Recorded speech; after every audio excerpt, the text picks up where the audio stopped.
Hello and welcome to the Bay of Biscay. We've actually been here, I'm losing count, 3 days I think.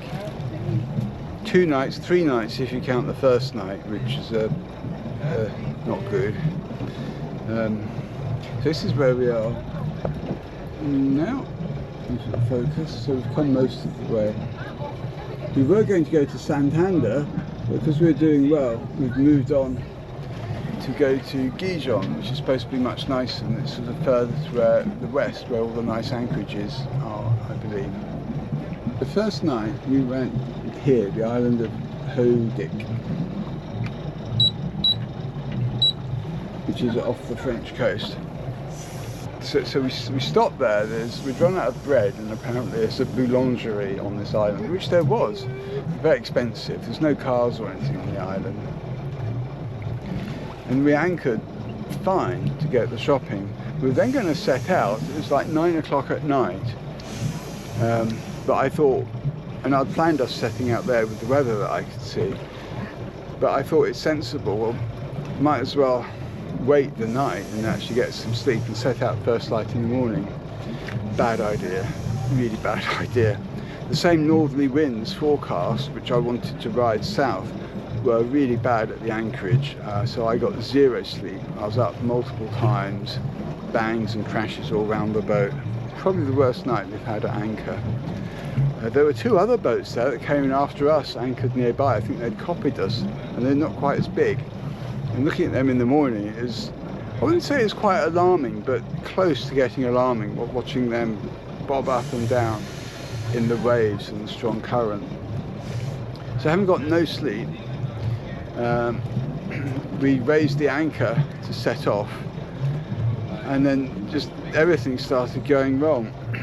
First of all, I get this message on here saying no steering fail, and we're navigating past rocks, so you can imagine that was really worrying. Quite quickly I established that we did have steering, it's just the autopilot that had failed, so that was the first big relief. Otherwise potentially we'd just have to drop the anchor maybe on the rocks to stop ourselves going anywhere. As we then navigated out, the GPS kept losing, it kept translating position and actually showing us over the rocks that I was trying to avoid. And I'm thinking, I think that's a false reading, but I don't know. It's really scary. So I slowed down. This is slowing down from 3 knots, by the way, and raised the keel and got us clear. From then, everything actually became really positive really quickly. In a situation where I was thinking, oh, we'll have to go back to France, and because I can't sail across the Bay of Biscay with no autopilot, it's maybe 3 days just steering the boat. That's a really silly idea. We'll have to go back to France. Plus we're trying to get Oliver to the hospital. He's got a cyst. It's a long story, but he can't sit down. So we went from this position. I gave Tracy control of the steering. I went to investigate. The autopilot's underneath our bed, so I pulled the bed apart. And it's very, very obvious what had happened. It's just the control linkage had fallen off, which I was able to put back on. That gave us the autopilot, and it's still on. I was expecting it to fall off again. So that's good. So I thought, well, we can turn south now for Spain. So we both agreed we could. Then the conditions became really nice. And at the same time, Oliver's cyst burst on its own and self-drained. It's not perfect, but he's not in pain now, and we don't need to rush the hospital. He probably won't even go to the hospital. So Tracy's looking after that.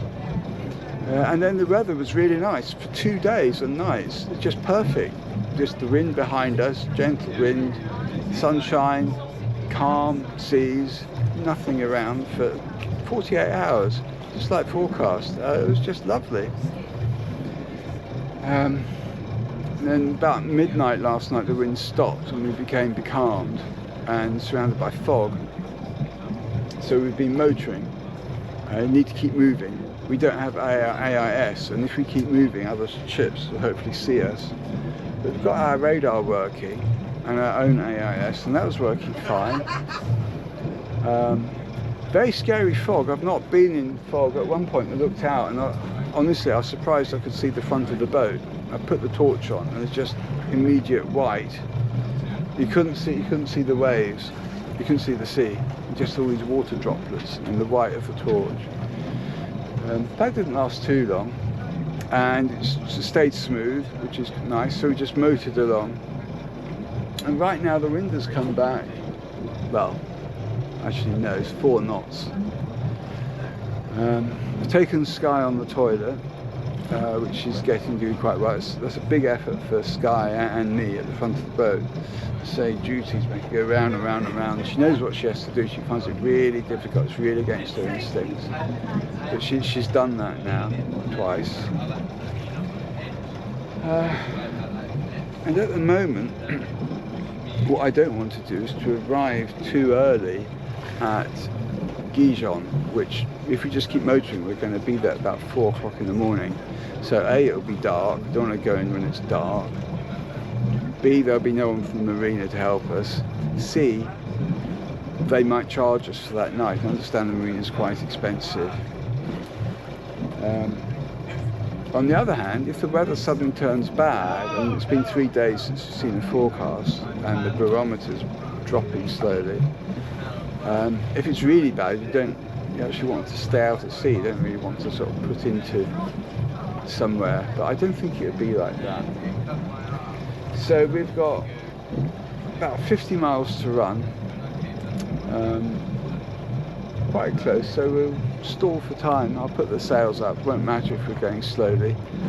If we can arrive maybe 10 o'clock in the morning, that'd be perfect, because some boats will have left, creating spaces, all the marina people will be there, and we can just say help. Well, we don't need help, but as in, just show us where to park, and can you please tie this? So great. Tracy and Oliver playing a really nice game of chess. We've all been really tired, but we've all woken up now. So time to get the sails out and see what happens with our 5 knots of wind.